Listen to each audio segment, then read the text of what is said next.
நேயர்கள் அனைவருக்கும் வணக்கம். உங்களுக்கு தெரியுமா? தெரியும். யாராவது சொன்னால் கண்டிப்பாக தெரியும், இல்லையா? தானத்தில் சிறந்தது என்ன தானம் தெரியுமா? தெரியும். பல பேர் கண் தானம் என்று சொல்லுவார்கள்.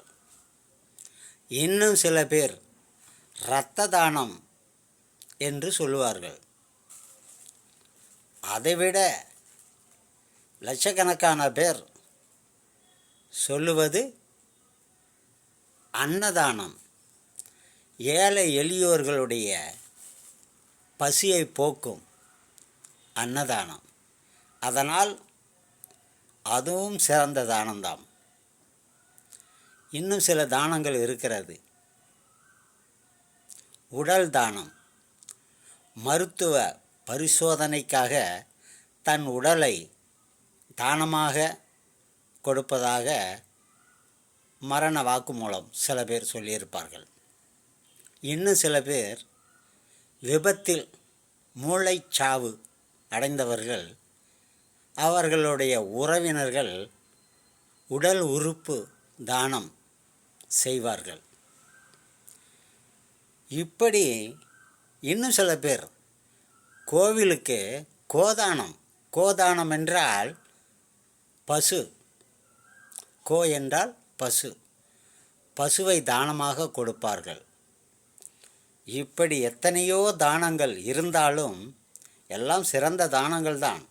ஆனால் எல்லாவற்றையும் விட உயர்ந்த ஒரு தானம் இருக்கிறது. அது உங்களுக்கு தெரியுமா?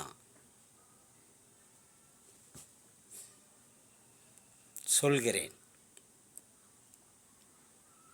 அதுதான் சமாதானம். இந்த உலகத்தையே ஆட்டி படைக்கக்கூடிய சண்டை சச்சரவு, நாட்டுக்கு நாடு, போர், அணுகுண்டு வீச்சு,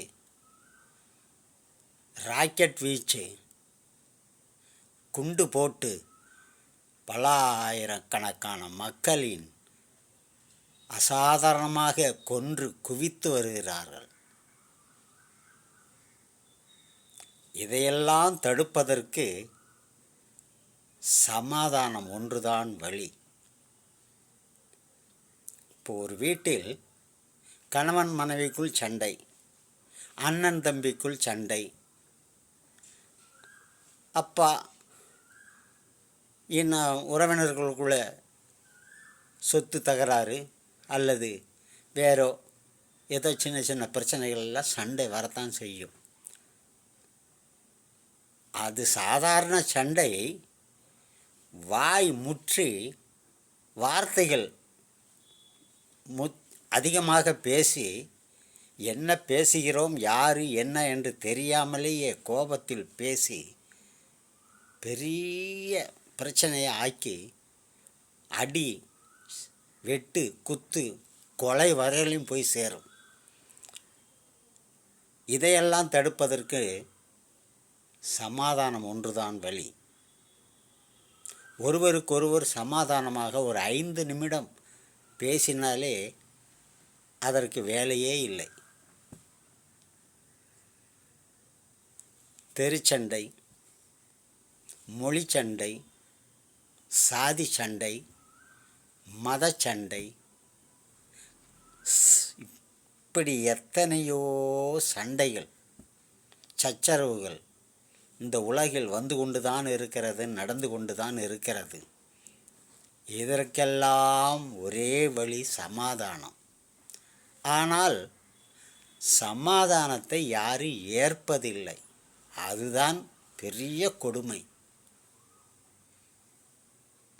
தெருவுக்கு தெருவு சண்டை வருகிறது. அடித்து கொள்கிறார்கள், வீட்டை கொளுத்துகிறார்கள். குழந்தை, குட்டி, பெண்கள் என்றும் பாராமல் ரொம்ப கொடுமை. ஊருக்கு ஊரு சண்டை. உலகம் முழுவதும் நாட்டுக்கு நாடு சண்டை. தற்போது சண்டை நடந்து கொண்டுதான் இருக்கிறது. ரஷ்யா, உக்ரைன்,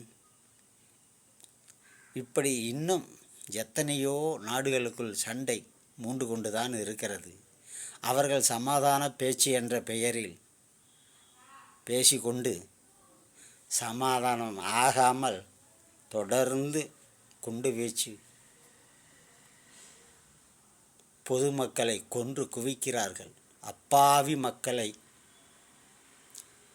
இரண்டாம் உலகப் போர் நடந்த டைம் அமெரிக்கா ஜப்பான் மீது குண்டு வீசிய போது ஹிரோஷிமா, நாகாசாகி என்ற 2 ஊர்களும் புல் பூண்டு முளைக்க முடியாத அளவுக்கு அழிந்து போனது. அதுபோல மீண்டும் ஒரு உலகப்போர், 3ஆம் உலகப்போர் வருமென்ற மக்கள் அச்சத்தில் இருக்கிறார்கள்.